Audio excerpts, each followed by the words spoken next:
Imagine a city so perfect it felt like another world. This was Atlantis, the pinnacle of human achievement, a sprawling empire of marble, gold, and exotic gardens. But in a single heartbeat, this paradise vanished from the face of the earth. For centuries, we've asked, was it just a story, or did a prehistoric mega-disaster actually wipe a global superpower off the map? Today, we're peeling back the layers of time to witness the final moments of a lost world. Did nature turn on its masters, or did the Atlanteans bring the end upon themselves? To understand the tragedy, you have to understand what was lost. Atlantis wasn't just a collection of huts, it was a technological marvel. Ancient texts describe a society that had mastered the elements.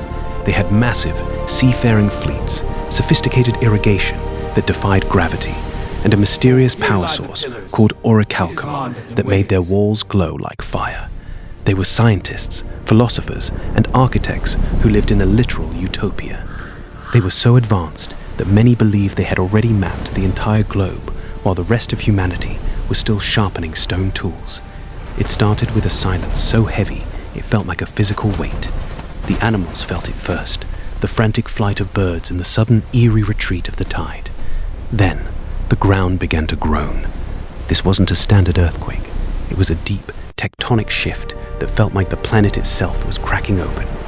In the distance, the horizon didn't just go dark, it disappeared. A wall of water, taller than the city's highest towers, began to rise out of the Atlantic, cutting off the sun and sealing the fate of millions in an instant. Then, the hammer fell. The first wave hit the outer ring with the force of 1,000 nuclear bombs. The massive sea walls, thought to be indestructible, crumbled into the surf. This was a mega-disaster in the truest sense, a combination of a massive volcanic eruption and a sudden crustal shift.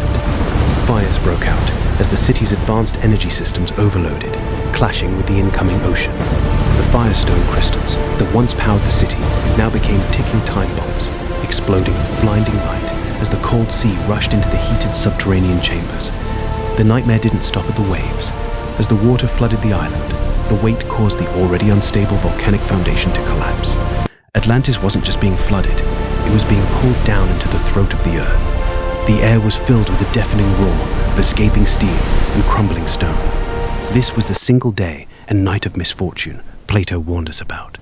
Ships were crushed by falling debris, and the grand ivory towers that stood for 1,000 years folded into the churning, boiling Atlantic. There was nowhere left to run. When the sun rose the next day, the ocean was unrecognizable. Where a continent once stood, there was only a vast graveyard of floating pumice and broken timber. The mega-disaster had been so violent that it didn't just sink a city, it altered the local climate.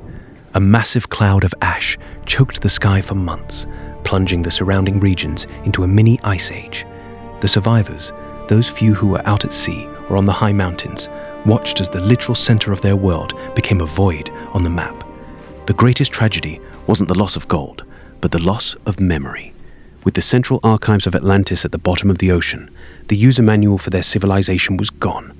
The survivors scattered to the corners of the earth, to Egypt, the Americas, and Greece, carrying only fragments of their technology. They went from masters of the world to refugees, forced to hunt for food and hide in caves. Within 2 generations, the grand theories of Atlantean science became half-remembered bedtime stories. The Golden Age was officially over. But what if the story didn't end with the drowning? For those trapped in the airlocked lower levels of the city as it sank, a new, terrifying reality began. Legend suggests a desperate attempt to adapt. As the city settled on the dark ocean floor, the survivors had to use their remaining firestone technology to create artificial light and recycled air. Over centuries, these new Atlanteans would have had to change everything: their biology, their diet, and their very way of life, becoming a secret, subterranean society, hiding in the one place no surface human could reach. How does a global empire become a myth? Time is a powerful eraser. Thousands of years of silt, mud, and volcanic ash have buried the ruins under miles of ocean floor. Because the disaster happened at the end of the last ice age, the rising sea levels globally masked the site even further. To the rest of the world, Atlantis became a lost city because it was too painful to remember and too deep to find. It became a fairy tale used to explain why the world is so full of ancient ruins we can't explain. Atlantis serves as the ultimate warning. It went from the most advanced civilization in history to a whisper in the wind, all because of one catastrophic shift in the Earth's crust. It proves that no matter how high we build or how much tech we master, we are always at the mercy of the planet we call home. From a shining beacon of progress to a dark mystery at the bottom of the Atlantic, the story of the mega disaster reminds us that history isn't a straight line, it's a circle, and somewhere, deep beneath the waves, the heart of Atlantis is still waiting to be found.